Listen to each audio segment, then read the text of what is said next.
Naam, nikikutangazia moja kwa moja kutoka jijini Dodoma. Karibu katika ulimwengu wa habari tulionayo usiku huu. Serikali yataka fedha za miradi zitumike kama ilivyokusudiwa.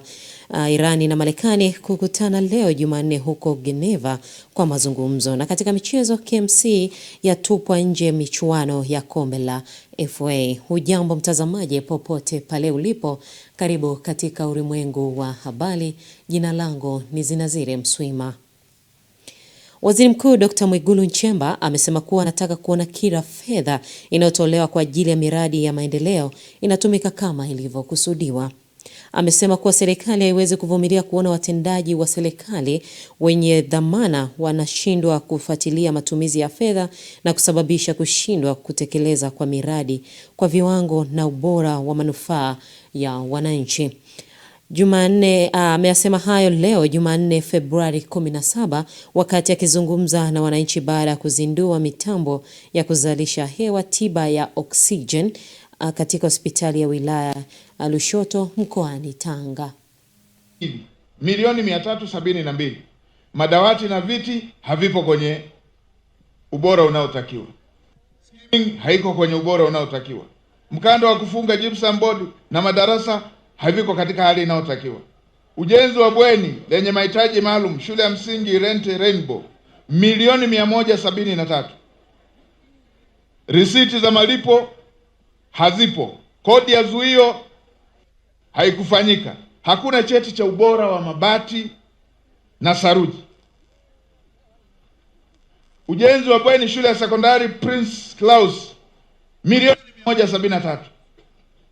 Hakuna risiti za malipo za huduma ya kodi ya zuio. Hakuna cheti cha ubora mabati na saruji. Ujenzi wa mabweni shule ya msingi kwa Mongo milioni 170. Hakuna cheti cha ubora wa matofali wala vyeti vya ubora mabati na saruji toka TBS. Ujenzi wa nyumba za madarasa, vyumba vya madarasa shule ya msingi Zila milioni 152. Hakujawasilishwa kodi ya zuio. Hakuna service levy. Hakuna cheti cha ubora mabati na saruji. Ujenzi wa mabweni ya watoto shule ya mahitaji maalum kwa Lei milioni 170. Hivyo hamna mambo ya zuio, cheti cha ubora tofali na vyeti vya ubora vya mabati na saruji kutoka TBS hakuna. Ujenzi wa nyumba ya mwalimu shule ya msingi Baga hakuna cheti cha ubora saruji wala matofali. Ujenzi wa shule ya vyumba viwili vya madarasa matundu 9 ya vyoo shule ya msingi Ndekai hivyo hakuna cheti cha ubora. Ninyi mnajengaje? Mnajengaje? Kwa shule ya msingi Mtumbi hatua ya mwisho ya malipo bado haijafanyika. Kwa maelekezo yote tumeshawapa warekebisho. Hatuwezi kufanya malipo ya awamu ya mwisho mpaka wanapokuwa wamekamilisha hizo taratibu zote za marekebisho ya vile vyote ambavyo havijakamilika kikamilifu. Na hizo zingine? Hizo specification zingine tunasimamia kuhakikisha hivyo. Hauwezi kufanya malipo mpaka tupatiwe hizo nyaraka zote. Na malipo yote ya manunuzi ya vifaa yanasimamiwa na idara ya manunuzi, lakini pia wanafuatia huo utaratibu unasimamiwa. Kama hujalipa service levy TRA, maana unapoleta malipo kuna hundi tatu. Kwa ambayo ya malipo ya kitu husika, service levy na TRA pamoja na kuna USB receipt. Kwa malipo yanakuwa hayawezi kufanyika kama hivyo vitu vyote havijaweza kutimia. Yule wa manunuzi yuko wapi? Kwa nini mnanunua vitu havijawekewa ubora?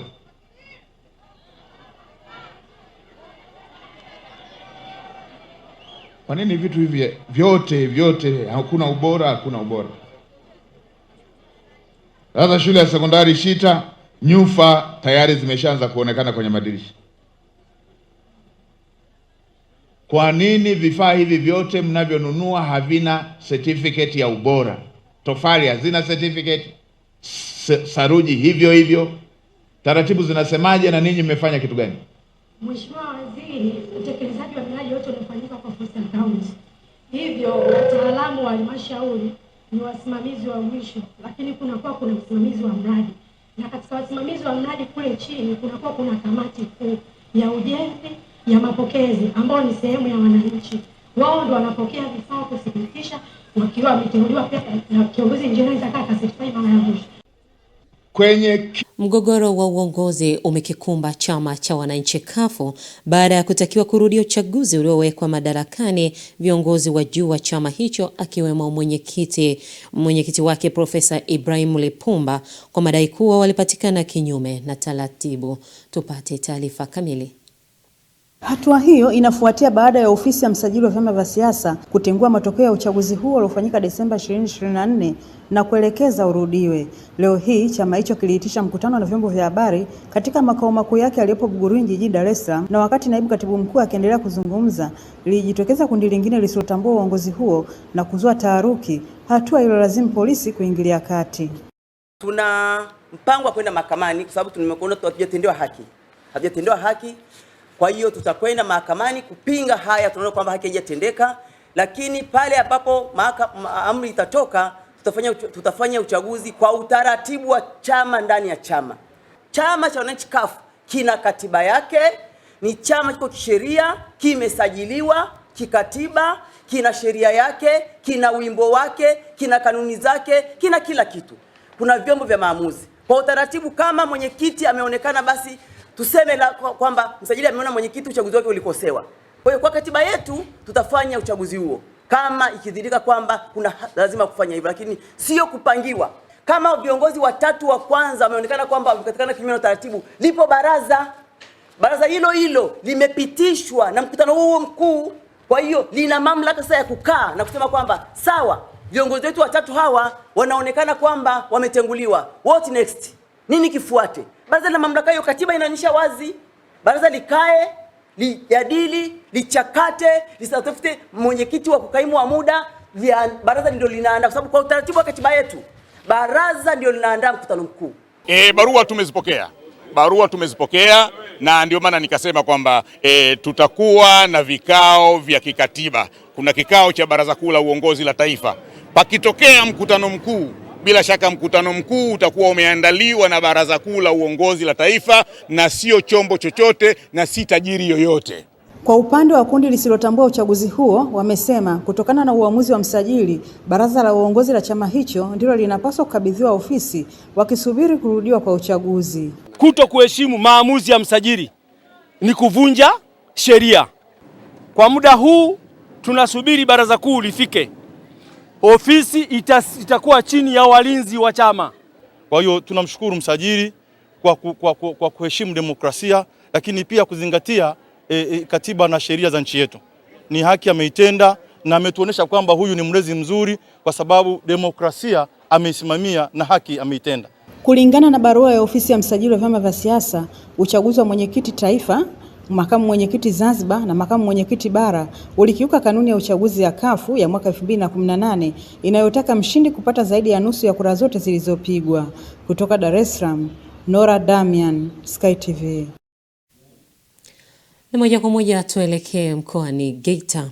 Baadhi ya wananchi katika mamlaka ya mji mdogo wa Katoro mkoani Geita wamechukua hatua ya kupanda miti katika chanzo cha maji cha asili cha Kabahelele, ikiwa ni hatua muhimu ya kukabiliana na uharibifu wa chanzo hicho uliosababishwa na shughuli za kibinadamu. Mwandishi wetu kutoka mkoani Geita ana ufafanuzi wa taarifa hiyo.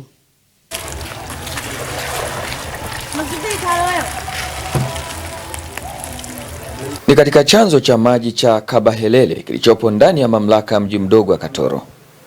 Hiki ni chanzo muhimu kwa wananchi wanaozunguka eneo hili, ingawa kwa sasa kimeharibiwa na shughuli za kibinadamu, na kama hatua hazitachukuliwa kwa ajili ya kukilinda, kuna hatari ya kuweza kutoweka kwa siku za usoni. Wananchi wanaoiona kesho ya chanzo hiki wameanza kuchukua hatua za kupanda miti ili kukilinda kwa manufaa ya kizazi cha sasa na kijacho. Tuko hapa katika upandaji wa miti katika vyanzo vya maji vya Kabahelele kwa ajili ya upandaji miti, na miti tulionayo ni miti ya aina ya Dodoma, lakini malengo ya kupanda miti ni kushirikiana na serikali kuunga mkono kutunza mazingira. Katika mazingira haya, baada ya sisi kutembelea, tuliona kwamba vyanzo vyetu vya Katoro ambalo ndo chimbuko la maji Katoro yote, nadhani ndo kiini cha maji Katoro yote, na ndo sehemu ambayo inayohudumia wananchi 100% ya wakazi wa Katoro, sisi tukaona ni vyema. Mwanzoni kulikuwa na matete katika eneo hili. Sasa tulipokuja tukakuta yale matete yameondolewa. Kwa kweli sisi kama kikundi tuliona kwamba kuna umuhimu mkubwa wa kuweza kufika katika eneo hili na kuweza kupanda miti.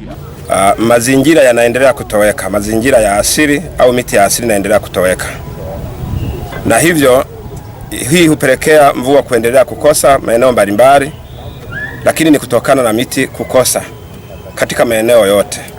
Sasa tumekuwa na fikira hizi baada ya kuona kwamba sasa hiki chanzo chetu cha maji Kabahelele Katoro kinaendelea kutoweka. Tukafikiri sasa kwamba tupande miti ili mvua ziendelee kunyesha na chanzo hiki cha maji basi kiendelee kusaidia jamii ya kizazi cha sasa na kizazi kijacho. Mamlaka hususan serikali ya kitongoji ya eneo hili inakiri chanzo hiki cha maji kuharibiwa na kwamba juhudi za pamoja zinahitajika ili kukilinda. Nizidi kuwapongeza tu kikundi hiki cha Sika ili kimeonyesha mfano kwa watu wengine kwa ajili ya kulinda vyanzo vya maji. Kwa hiyo mfano kwa wengine watakapoangalia kitu kilichofanyika hiki na wao wawiwe kuja kufanya kama waliofanya kikundi cha Sika. Ofisi ya misitu ndani ya mamlaka ya mji mdogo wa Katoro inasema inaridhishwa na hatua iliyochukuliwa na wananchi kwa ajili ya kutunza chanzo hiki. Baada ya kupata taarifa na ndugu zangu hawa wa Sika kwa jina la Simba Kabahelele, wakadai kwamba wanahitaji kupanda miti, na mimi nikaona kama afisa misitu na jitihada za kuweza kuona namna tunashirikiana nao vipi katika kupanda miti, na mimi nikafanya jitihada zangu za kupata miti kwa wahisani wenzetu wakala wa misitu TFS Chato, nao wakatupatia miti, na hatimaye leo tukaona ni siku ambayo tunaazimisha kikundi hiki cha wanasika, tukaona tuungane nao tuweze kupanda miti hii. Lengo la kupanda miti katika eneo hili la Kabahelele ni kwa sababu tumeona chanzo chetu cha maji cha Kabahelele kimeharibiwa. Upandaji wa miti uliofanywa katika chanzo hiki cha maji unalenga kuhifadhi na kulinda chanzo hiki, ingawa changamoto inabaki katika suala la kukabiliana na mifugo inayopita katika eneo hili kwa kuwa ni la wazi na halina uzio. Michael Francis Bundala, Sky TV. Mtazamaji, kama ndo unajiunga nasi, huu ni ulimwengu wa habari tunayo usiku huu. Wananchi Kainoga waiomba serikali kujenga daraja mto Mbarali. Karibu tena mtazamaji, unaendelea kutazama ulimwengu wa habari kutoka hapa Sky TV. Langu jina ni Zinazire Mswima. Wakazi wa kijiji cha Kainoga kilichopo kati ya Lugelele katika halmashauri ya wilaya ya Mbalali mkoani Mbeya wameiomba serikali kuwajengea daraja katika mto Mbalali ili kurahisisha mawasiliano na usafiri kati ya kijiji hicho na mji mdogo wa Rujewa. Taarifa ya mwandishi wetu kutoka mkoani Mbeya inafafanua zaidi. Wakizungumza na Sky TV, wakazi wa kijiji cha Kainoga wamesema wanakumbwa na changamoto kubwa ya kuvuka kwenda upande wa pili kufuata huduma na mahitaji muhimu, hali inayopelekea baadhi ya watu kufa kutokana na kusombwa na maji katika mto huo. Kanazaliwa mwaka 58 mpaka leo. Shida iliyopo hapa mtoni ni kubwa. Watoto wengi wameshindwa kusoma Kainoga ni kwa sababu shule za sekondari zipo Rujewa, Igomelo, Mawindi, Ujewa Mission. Tunahangaika namna ya kuwavusha. Kama mnavyoona hivi maji hapa pana viboko, pana sukosuko nyingi. Juzi hapa kuna vitoto tumevidaka hapa vinakwenda na maji, vimetupa daftari, vimetupa kila kitu. Tumedaka mtoto mpaka sasa yuko hospitali. Mfano mvua ikiwa inanyesha, barabara haipitiki, ni mbovu. Kwa hiyo unakuta mtu inaweza kuwa kama kaishiwa maji mara moja anapoteza maisha kutokana na changamoto ya barabara. Ina maana hata kama mvua inanyesha, ukimpigia bajaji hawezi kuja. Ni hivyo tu. Kwa hiyo sisi tunaomba serikali tuone kwa hilo. Hapa inafika kwa mfano mwaka jana tumeshapoteza watu wawili ambao waliugua, wao waliishiwa maji. Lakini tulishindwa kuvuka nao hapa, tulizunguka nao ni mbali na hospitalini mpaka kufika kule. Kwa kweli wale watu walipoteza maisha. Ni waombe wadau ambao wanatusikia waweze kutusaidia daraja hapa ili na sisi tuweze kukumbukana na matatizo haya. Kwa upande wao, viongozi wa serikali ya kijiji pamoja na diwani wa kata hiyo wamesema changamoto ya kukosekana kwa daraja imewafanya wakose huduma mbalimbali za kijamii zinazopatikana upande wa pili, huku baadhi yao ikiwagharimu maisha. Kuna huduma ambazo tunazitegemea ng'ambo ya mto. Huduma hizi zipo za aina mbalimbali, kuna hospitali, kuna mahitaji mbalimbali ambazo huenda wakazi wa hapa wangelipata daraja zingetusaidia sana. Daraja limekuwa changamoto kubwa sana kwa sababu toka tuzaliwe mpaka leo hii, kwa kweli kwenye hili serikali yetu lazima tukiri, kwa kweli imetusahau sana kusuala daraja. Na hii ndo changamoto kubwa sana wananchi, ambayo kila siku ya Mungu wanalia kwa sababu ndugu zao kwenye hilo daraja wengi wanakufa, wengi wanatumbukia humo ndani, wamama wajawazito wanashindwa kwenda kliniki kwa muda.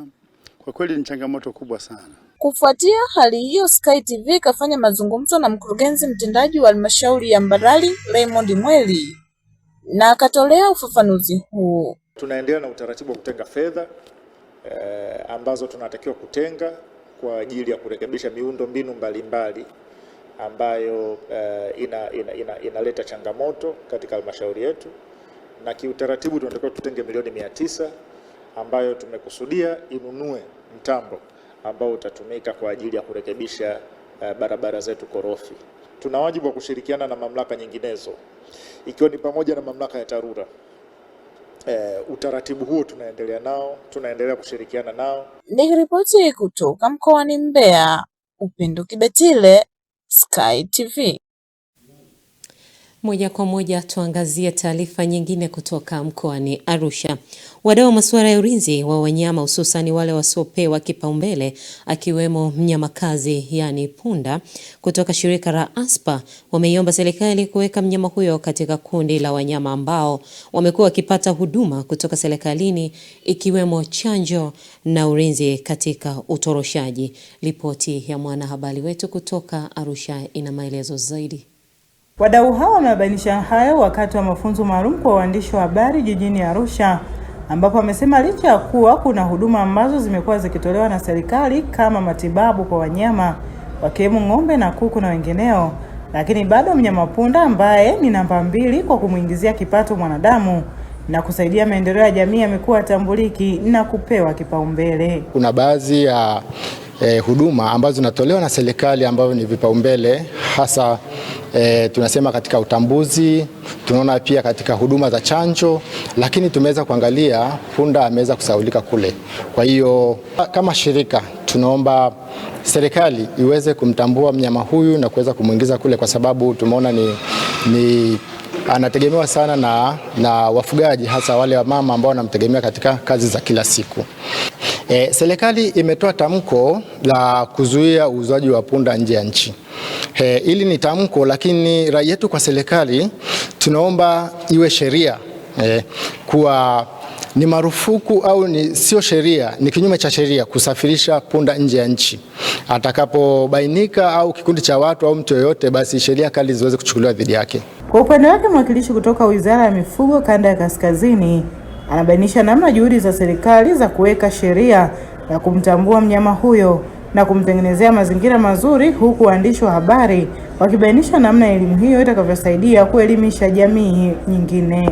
Watu wengi wanaishi vijiji vyetu vinavyotuzunguka mkoa wa Arusha, hasa katika jamii za Kimasai, ni jamii zinazofuga punda. Kwa hiyo punda huyu anafanya kazi kubwa sana katika kumuingizia mtu kipato chake. Anafanya kazi kubwa kuleta mkaa, anafanya kazi kubwa kubeba maji, anafanya kazi kubeba miti ya kujengea nyumba za wenzetu huko wa Masai na kadhalika, anafanya kazi za kusoma mchanga, matofali na kadhalika.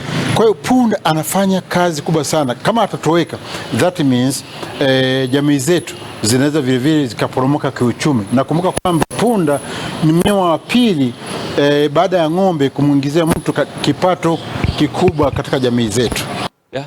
Tunatambua mchango wa mnyama punda kwa mwananchi wa kawaida, hususan maeneo ya jamii za kifugaji, maeneo ambayo maji yanapatikana kwa umbali mrefu. Punda anawasaidia, lakini pia kusafirisha mizigo kutoka maeneo yao kwenda maeneo ya minadani. Mnyama punda ni muhimu katika kukuza uchumi wao, na faida wanaoipata kutokana na shughuli za usafirishaji kwa kutumia mnyama punda ni kubwa kuliko faida ambayo angeweza kupata labda kwa kumuuza yule punda akiwa mnyama hai. kwa sababu tunapata fursa ya kutembea tembea, kuzunguka huko na kule maeneo tofauti tofauti. Pia tunaweza kuwa na pia sisi ni wadau moja kwa moja katika kuhamasisha jamii, sio kwa kuandika, lakini hata kwa kusema na kwa kutoa mifano na kufanya kwa vitendo kwamba hawa wanyama jamani wakitoweka, jamii ambazo hazina uwezo hususan zile za vijijini zitapata shida, na badala yake hizo kazi ambazo punda walikuwa wanazifanya kuna watu watalazimika kuzifanya. Kutoka mkoani Arusha, Amina Ngahewa, Sky TV. Mkuu wa wilaya ya Ileje, Farida Mgomi, ametoa wito kwa wananchi wa wilaya hiyo kuendeleza utamaduni wa kutunza mazingira na kuhifadhi vyanzo vya maji ili kuepuka athari zinazoweza kujitokeza na mabadiliko ya tabia nchi. Amesema hatua ya makusudi zinahitajika sasa ili ziweze kusaidia kulinda mazingira. Wito huo ameutoa mapema leo katika wakati akifungua semina ya mafunzo kuhusu matumizi ya mkaa wa nishati safi kwa kupikia iliyofanyika katika ukumbi wa Community Center uliopo kata ya Itumba wilayani Ileje. Semina hiyo imelenga kuhamasisha wananchi kuachana na ukataji miti kwa ajili ya nishati ya mkaa wa kawaida unaochangia uharibifu wa mazingira. Sote tunafahamu namna ambapo wilaya yetu ya Ileje ilivyo. Wilaya nzuri, wilaya inavutia, wilaya ina milima, ina mabonde, maji yanatiririka kwenye milima, maji yanatiririka kwenye mabonde. Ukienda kule Usalala utatamani usirudi kwa jinsi maji yanavyopendeza. Ukienda kule Bwenda utazani pia usirudi kwa jinsi maji yanavyopendeza. Lakini tuna misitu mingi, tuna misitu ya asili na tuna misitu ya kupanda. Lakini tuna miti mingi sana ambayo tunapanda. Ile miti asili ambayo tumeikuta, maanake kuna watu ambao waliitunza, wazee wetu walitunza hiyo misitu, alafu sisi tumeikuta. Hakuna mtu yote ambaye hajui faida ya uhifadhi wa misitu. 90% ya maji tunayotumia, haya maji ambayo yanasimamiwa na RUWASA, yanatoka kwenye vyanzo vyetu vya maji. Na sote tunatambua kwamba hivi vyanzo vya maji vinauishwa na uwepo wa misitu. Sasa tunapokata misitu ovyo, tunakaribisha jangwa, tunakaribisha njaa. Sisi kama sasa hivi Ileje tunalima sana, tuna tani za ziada za vyakula, pamoja na kwamba tunauza, lakini bado tuna tani za kutosha. Lakini kuna mikoa mingine tayari mabadiliko ya tabia nchi yameshawaathiri, hawawezi tena kulima kufikia kiwango ambacho wanaweza wakauza na kiwango ambacho wanaweza wakala. Kwa lazima haya tuyaangalie na tuyazingatie kwa kizazi kilichopo na kwa kizazi kijacho. Sasa watu watakapokata misitu yote ikaisha, hiyo milima ikaparamiwa, vyanzo vya maji vikakauka, hatima yetu ni nini? Lazima hili tuliangalie, tulielewe kwa mapana na marefu. Sote tunafahamu kwa wilaya Ileje tumejidhatiti kuhama kwa sababu tayari kama kampuni ambayo inamilikiwa na halmashauri tumeweza kufanya mazungumzo na kampuni ya Stamico na Jitegemee Holding Limited kwa ajili ya kupata mkaa mbadala na kuwasambazia wananchi katika kata mbalimbali. Kwa kuanzia tutaanza na vituo ambavyo viko kata ya Itumba na Isongole, lakini baada hapo tutafikia kwenye kata zinazofuata. Lakini kwa upande wa kutumia nishati nyingine ambazo zinatokana na mabaki ya bidhaa au mabaki ya mazao, mfano kama maganda ya karanga, lakini pia mapumba ya mpunga pamoja na mahindi, tunatarajia kutoa elimu au kwenda kuchukua elimu kwa wenzetu wa Mbozi ambao tayari wana kikundi ambacho kinazalisha.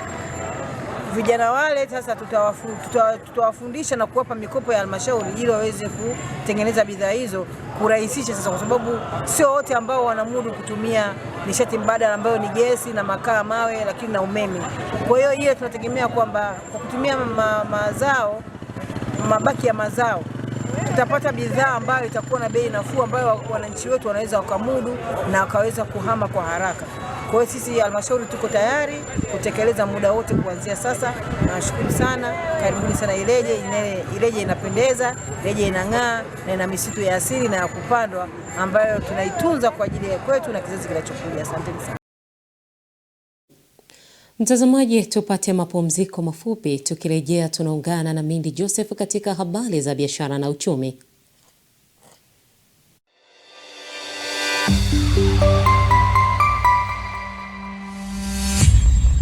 Sky TV.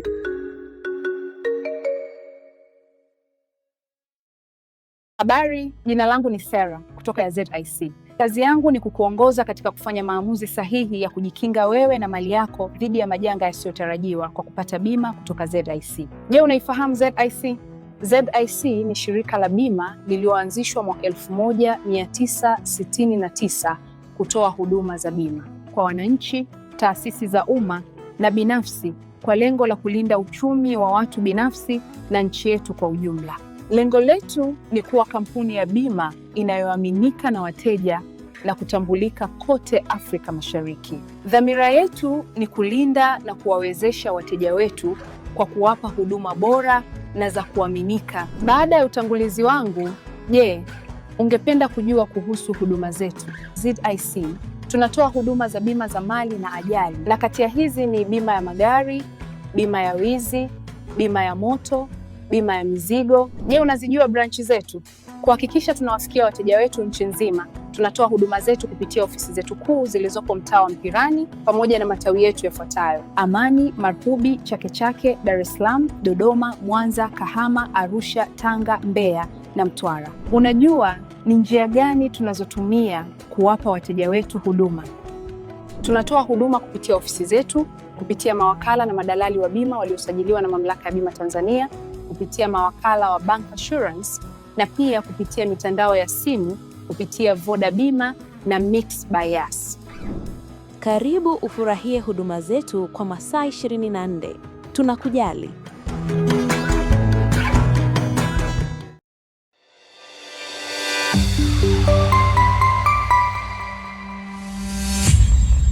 Sky TV.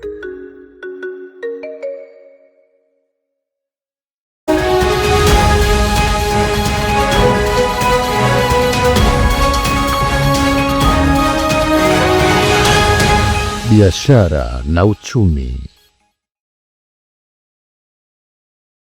Mtazamaji, karibu katika habari za biashara na uchumi. Mimi ni Mindi Joseph. Wafanyabiashara wadogo wanaofanya biashara katika mipaka ya Tanzania na Malawi kunufaika na mfumo rahisi wa kurahisisha na kuimarisha biashara za wafanyabiashara wadogo zinazofanyika katika mipaka ya Tanzania na Malawi, hususan katika mpaka mkubwa wa Kasamulo na Songwe.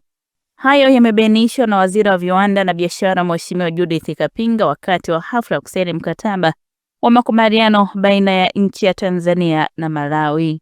Leo ni siku muhimu sana na ya kipekee kwa wafanyabiashara wadogo ambao wanafanya biashara katika mipaka ya Tanzania pamoja na Malawi.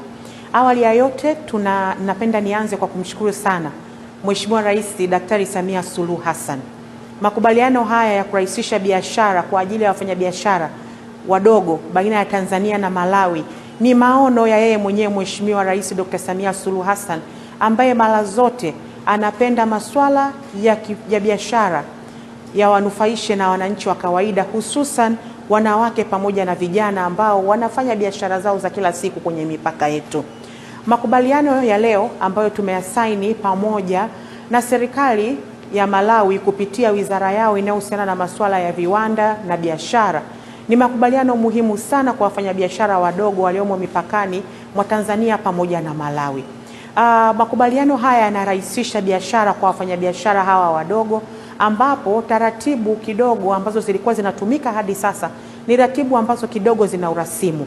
Kwa hiyo lengo la makubaliano haya ni kupunguza urasimu, kuwa na utaratibu ambao wafanyabiashara hawa watakuwa facilitated kwa haraka ili waweze kuvuka mipaka na kuweza kufanya biashara. Utaratibu huu utahusisha biashara ambazo hazitazidi thamani ya dola za Kimarekani 2,000, lakini vile vile makubaliano haya yameweka utaratibu ambao utamrahisishia atakapofika kwenye mipaka aweze kukamilisha taratibu kwa haraka na aweze kuelekea upande wa pili kwenda kufanya biashara. Na biashara ya urejelezaji wa chuma chakavu imeendelea kwa moja ya fursa kubwa kiuchumi na kimazingira nchini. Mwenyekiti wa kampuni ya urejelezaji wa chuma chakavu Bwana Cosmas Tilibuza anaelezea kuhusiana na biashara hiyo. Kimsingi uchakataji huu tunahusisha viwanda ambao tunapokuwa tukikusanya chuma chakavu hizi tunazipeleka kiwandani, na mara nyingi wao ndio wanadhibiti na kudadisi hewa gani inayozalishwa pale. Kwa hiyo sisi tupo katika hatua za ukusanyaji, uhifadhi na kusafirisha tu. Kwanza hii process ya urejelezaji wa chuma chakavu ni muhimu sana. Kwanza kabisa natakiwa utambue kwamba hiki ni kitendo ambacho kinasaidia kutoa ajira kwa vijana, na kama unavyoona hapa kuna shughuli inaendelea hapa ya ukusanyaji na uchakataji wa chuma chakavu ambao kimsingi kwa namna moja ama nyingine kuna vijana zaidi ya 15 hapa wanapata ajira. Kwa swala hilo basi unaweza kusema kwamba kuna umuhimu kwa uzalishaji wa ajira, lakini pia kusaidia kudhibiti hali ya nchi ikiwemo pamoja na kunusuru mazingira ambayo yanatuzunguka. Kwanza urejelezaji wa chuma chakavu ni msingi mkubwa katika utoaji wa ajira kwa vijana wengi. Lakini kumbuke kwamba uzalishaji wa chuma chakavu upo katika maeneo mapana sana nchi yetu. Mtazamaji, tuhitimishe habari za biashara na uchumi kwa kuangazia viwango vya kubadilisha fedha kwa mujibu wa Benki Kuu ya Tanzania BOT. Dola ya Marekani imenunuliwa kwa shilingi 2561 na senti 05 na imeuzwa kwa shilingi 2586 na senti 67. Paundi ya Uingereza imenunuliwa kwa shilingi 3491 na senti 23 na imeuzwa kwa shilingi 3491 na senti 23. Euro ya Ulaya imenunuliwa kwa shilingi 3035 na senti 36 na imeuzwa kwa shilingi 3065 na senti 72. Yeni ya Japani imenunuliwa kwa shilingi 16 na senti 69 na imeuzwa kwa shilingi 16 na senti 86. Randi ya Afrika Kusini imenunuliwa kwa shilingi 160 na senti 43 na imeuzwa kwa shilingi 162 na senti 03. Shilingi ya Kenya imenunuliwa kwa shilingi 19 na senti 83 na imeuzwa kwa shilingi 20 na senti 03. Faranga ya Rwanda imenunuliwa kwa shilingi 1 na senti 75 na imeuzwa kwa shilingi 1 na senti 77. Shilingi ya Uganda imenunuliwa kwa senti 72 na imeuzwa kwa senti 72. Faranga ya Burundi imenunuliwa kwa senti 86 na imeuzwa kwa senti 87. Tamati ya habari za biashara na uchumi, mtazamaji, kutoka hapa Sky TV.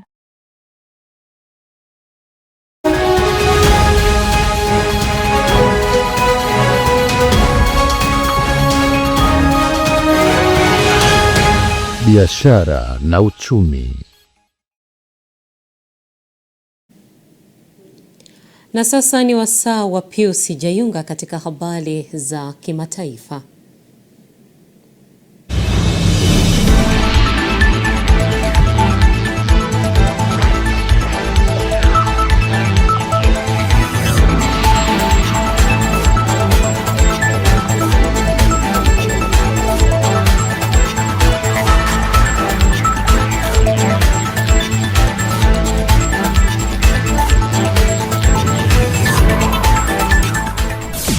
Habari za kimataifa.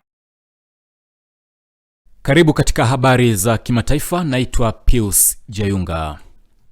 Wajumbe wa Irani na Marekani wanakutana siku ya leo Jumanne kwa mazungumzo mjini Geneva kujadili mpango wa nyuklia wa Irani baada ya duru ya kwanza kufanyika nchini Oman. Hata hivyo, kuna shuhudiwa vuta ni kuvute baada ya Marekani kujaribu kushinikiza suala la makombora ya masafa marefu ya Irani kujadiliwa pia, pendekezo linalopingwa na Teherani. Hayo yakiarifiwa, walinzi wa mapinduzi wa Irani wameanza hapo jana luteka ya kijeshi katika mlango wa bahari wa Hormuz, ambayo ni njia muhimu ya usafirishaji wa mafuta na gesi, wakisisitiza kuwa mazoezi hayo yanalenga kuliandaa jeshi na uwezekano wowote wa vitisho vya kiusalama na kijeshi katika eneo hilo. Hata hivyo, waziri wa mambo ya nje wa Marekani Marco Rubio aliwaambia waandishi wa habari hapo jana kwamba anayo matumaini kwamba kutafikiwa makubaliano kwa kuwa Rais Trump ni mtu anayetoa kipaumbele kwa suluhisho la amani kupitia mazungumzo. Trump mwenyewe amesema atashiriki kwa njia isiyo ya moja kwa moja katika mazungumzo hayo ya Geneva, huku akionya Irani kuhusu matokeo yatakayoshuhudiwa ikiwa hakutofikiwa makubaliano. Tutazame taarifa nyingine. Taarifa zilizotolewa na idara ya ujasusi ya Ukraine zinaonyesha kuwa Urusi inajiandaa kufanya mashambulizi zaidi na kuilenga miundombinu ya nishati. Hayo yameelezwa na Rais wa Ukraine Volodymyr Zelensky na kuongeza kuwa mashambulizi hayo yatafanya iwe vigumu kufikia makubaliano ya kukomesha vita hivyo vya karibu miaka 4. Zelensky amesema ni muhimu kuhakikisha kwamba mifumo yote ya ulinzi wa anga imewekwa katika hali ya tahadhari. Wajumbe wa Ukraine, Urusi na Marekani wanatarajiwa kukutana Jumanne leo mjini Geneva nchini Uswizi kushiriki duru ya 3 ya mazungumzo yanayosimamiwa na Marekani na ambayo kwa mara ya kwanza yatajadili kwa kina kuhusu suala la vita na hatima ya maeneo ya Ukraine yanayokaliwa na Urusi, hasa jimbo la Donbas ambalo Moscow inataka Ukraine iliachie. Tuhitimishe habari za kimataifa na taarifa ifuatayo. Serikali ya Lebanon imesema Jumatatu kuwa jeshi linahitaji angalau miezi 4 ili kuanzisha awamu ya pili ya mpango wa kuwapokonya silaha wanamgambo wa kundi la Hezbollah kusini mwa nchi hiyo. Mwaka 2025, serikali ya Lebanon ilianzisha mpango wa kuipokonya silaha Hezbollah ambayo wakati huo ilikuwa imedhoofika kufuatia vita vyake na Israeli, na jeshi ndilo lilipewa jukumu la kutekeleza mpango huo. Mwezi Januari mwaka 2026, jeshi lilitangaza kuwa limekamilisha awamu ya kwanza ya mpango huo uliohusisha eneo lililopo kati ya mto Litani na mpaka wa Israeli, na kuanza kwa awamu ya pili inayojumuisha eneo lililopo kati ya mito ya Litan na Awali, takribani kilomita 40 kusini mwa Beirut. Israeli imekuwa ikikosoa juhudi za kijeshi za Lebanon na kusema hazitoshi kwa kuwa Hezbollah imekuwa ikiendelea kujiimarisha, hivyo Israeli imeendeleza mashambulizi ya mara kwa mara nchini Lebanon licha ya kufikiwa kwa makubaliano ya kusitisha mapigano mwezi Novemba mwaka 2024. Mwisho wa habari za kimataifa. Naitwa Pius Jayunga.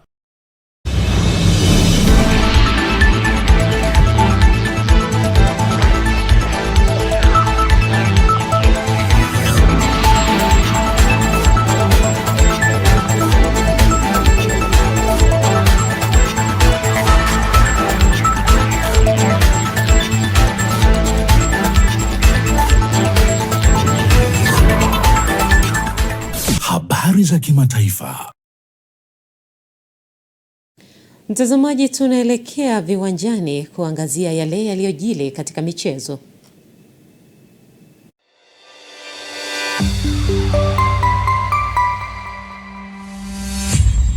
Sky TV. Habari, jina langu ni Sarah kutoka ya ZIC. Kazi yangu ni kukuongoza katika kufanya maamuzi sahihi ya kujikinga wewe na mali yako dhidi ya majanga yasiyotarajiwa kwa kupata bima kutoka ZIC. Je, unaifahamu ZIC? ZIC ni shirika la bima lililoanzishwa mwaka 1969 kutoa huduma za bima kwa wananchi, taasisi za umma na binafsi kwa lengo la kulinda uchumi wa watu binafsi na nchi yetu kwa ujumla. Lengo letu ni kuwa kampuni ya bima inayoaminika na wateja na kutambulika kote Afrika Mashariki. Dhamira yetu ni kulinda na kuwawezesha wateja wetu kwa kuwapa huduma bora na za kuaminika. Baada ya utangulizi wangu, je, ungependa kujua kuhusu huduma zetu? ZIC tunatoa huduma za bima za mali na ajali, na kati ya hizi ni bima ya magari, bima ya wizi, bima ya moto, bima ya mizigo. Je, unazijua branchi zetu? Kuhakikisha tunawafikia wateja wetu nchi nzima, tunatoa huduma zetu kupitia ofisi zetu kuu zilizopo mtaa wa Mpirani pamoja na matawi yetu yafuatayo: Amani, Marubi, Chake Chake, Dar es Salaam, Dodoma, Mwanza, Kahama, Arusha, Tanga, Mbeya na Mtwara. Unajua ni njia gani tunazotumia kuwapa wateja wetu huduma? Tunatoa huduma kupitia ofisi zetu, kupitia mawakala na madalali wa bima waliosajiliwa na Mamlaka ya Bima Tanzania, kupitia mawakala wa Bank Assurance na pia kupitia mitandao ya simu kupitia Voda Bima na Mix by Yas. Karibu ufurahie huduma zetu kwa masaa 24. tunakujali. Sky TV inakukaribisha mfanyabiashara, mjasiriamali, taasisi na mashirika mbalimbali kutangaza biashara yako kwa gharama nafuu. Sky TV itafurahi kuwa sehemu ya kufanikisha ndoto yako ya kukua kibiashara. Karibu utangaze nasi ili kuwafikia wateja wengi kutoka maeneo mbalimbali ndani na nje ya nchi. Kwa maelezo zaidi, wasiliana na mkuu wa kitengo cha masoko kupitia simu namba 0673 33 61 99 au 0794 96 3336. Wakati wa kukua kibiashara, taasisi au shirika lako ni sasa. Changamkia fursa hii. Sky TV, above the limit.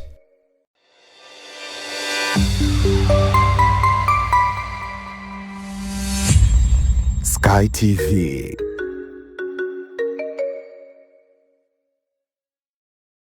Michezo na burudani imeletwa kwenu na ZIC.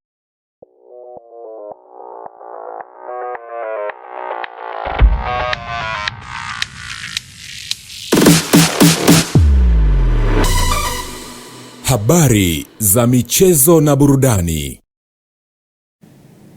Hali gani mtazamaji wa Ulimwengu wa Habari, karibu katika habari za michezo na burudani. Mimi ni Johannes Michael. Na moja kwa moja tukianzia hapa nyumbani, ambapo mbunge wa Mtwara mjini ambaye ni waziri wa nchi ofisi ya Rais maendeleo ya vijana Joel Nanauka ameanzisha mashindano ya michezo yanayojulikana kama Joel Nanauka Cup, yakilenga kuwakutanisha vijana kujadili changamoto zinazowakabili na kuhamasisha afya, kupima pamoja na michezo mbalimbali. Mashindano hayo yamekusanya timu za vijana kutoka maeneo mbalimbali jimboni humo, yakitoa jukwaa la kuimarisha ushikamano na kijamii na kuweza kukuza vipaji katika jimbo hilo.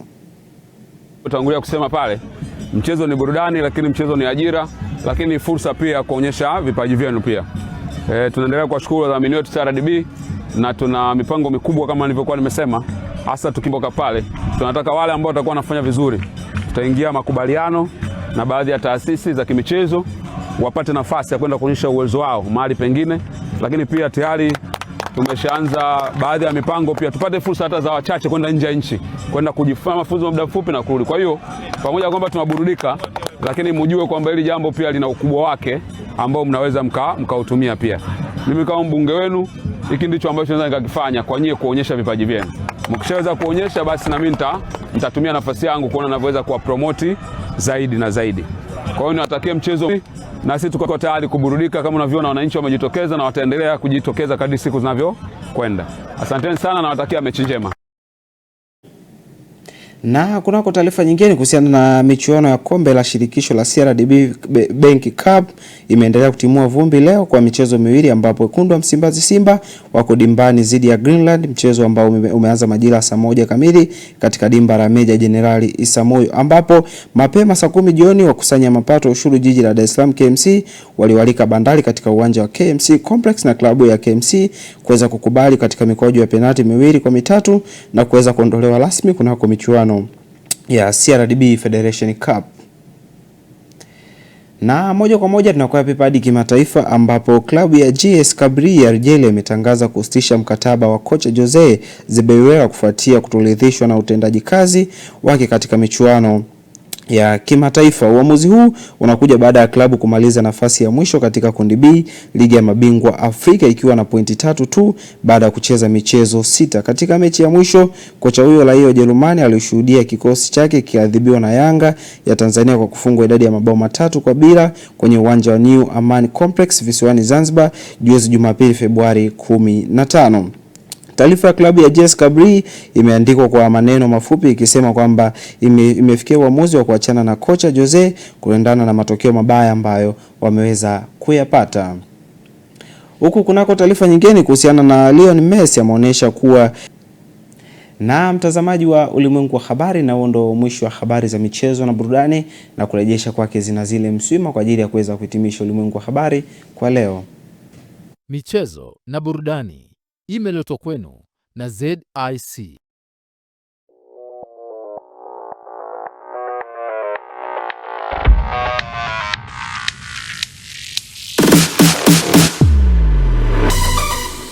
Habari za michezo na burudani. Na sasa tutazame utabiri wa hali ya hewa kwa saa 24 zijazo kuanzia saa 3 kamili usiku huu kutoka kwao TMA. Karibu ungane nami tunapoenda kuangazia kwa kina taarifa hii ya hali ya hewa. Na taarifa hii ni ya saa 24 zijazo kuanzia saa 3 usiku huu. Kwa siku leo ni matarajio yetu katika ukanda wa Victoria, maeneo ya magharibi mwa nchi, nyanda za juu kusini magharibi, kusini mwa nchi, pwani ya kusini, mkoa wa Morogoro, kanda ya kati pamoja na nyanda za juu kaskazini mashariki, panatarajiwa kuwa na hali ya mawingu kiasi, mvua na ngurumo katika maeneo machache. Kwa mkoa wa Tanga, visiwa vya Unguja na Pemba, Dar es Salaam na pwani ikijumlisha visiwa vya Mafia, panatarajiwa kuwa na hali ya mawingu kiasi, mvua katika maeneo machache. Kwa siku ya kesho, upepo unatarajiwa kuvuma kwa kasi ya kilomita 20 kwa saa, na hali ya ziwa pamoja na hali ya bahari inatarajiwa kuwa na mawimbi madogo. Mpendwa mtazamaji, mifumo ya anga bado inaonyesha viashiria vya mvua katika maeneo mengi ya hapa nchini. Huku mamlaka ya hewa Tanzania ikitoa angalizo la matarajio ya vipindi vifupi vya mvua kubwa katika maeneo machache ya ukanda wa Victoria, mkoa wa Kagera, Geita, Mwanza, Shinyanga, Mara, Simiu na nyanda za juu kaskazini mashariki, mkoa wa Arusha, Manyara na Kilimanjaro. Wakazi wa maeneo hayo ni vyema kuchukua hatua stahiki. Kwa siku ya kesho ni matarajio yetu katika ukanda wa Victoria, maeneo ya magharibi mwa nchi, pwani ya kusini, panatarajiwa kuwa na hali ya mawingu, mvua na ngurumo za radi katika maeneo machache na vipindi vifupi vya jua. Maeneo ya nyanda za juu kaskazini mashariki, kanda ya kati, mkoa wa Morogoro, nyanda za juu kusini magharibi pamoja na mkoa wa Ruvuma, panatarajiwa kuwa na hali ya mawingu, mvua na ngurumo za radi katika baadhi ya maeneo na vipindi vifupi vya jua. Kwa mkoa wa Tanga, visiwa vya Unguja na Pemba, Dar es Salaam na pwani ikijumlisha visiwa vya Mafia, panatarajiwa kuwa na hali ya mawingu kiasi, mvua na ngurumo za radi katika maeneo machache na vipindi vya jua. Na ufuatao ni utabiri wa hali ya hewa kwa siku 4 zijazo. Jiji la Dar es Salaam tunatarajia mvua kwa siku ya tarehe 19 na mvua na ngurumo. Dodoma tunatarajia mvua na ngurumo. Jiji la Mwanza tunatarajia mvua na ngurumo. Kilimanjaro tunatarajia mvua na ngurumo. Mbeya tunatarajia mvua na ngurumo. Morogoro tunatarajia mvua kwa siku ya tarehe 19 na mvua na ngurumo. Arusha tunatarajia mvua na ngurumo. Ni kusiendelee kufuatilia taarifa mbalimbali za hali ya hewa kutoka mamlaka ya hewa Tanzania. Ulikuwa na mimi Mariam Fares. Asante na nikutakia wakati mwema.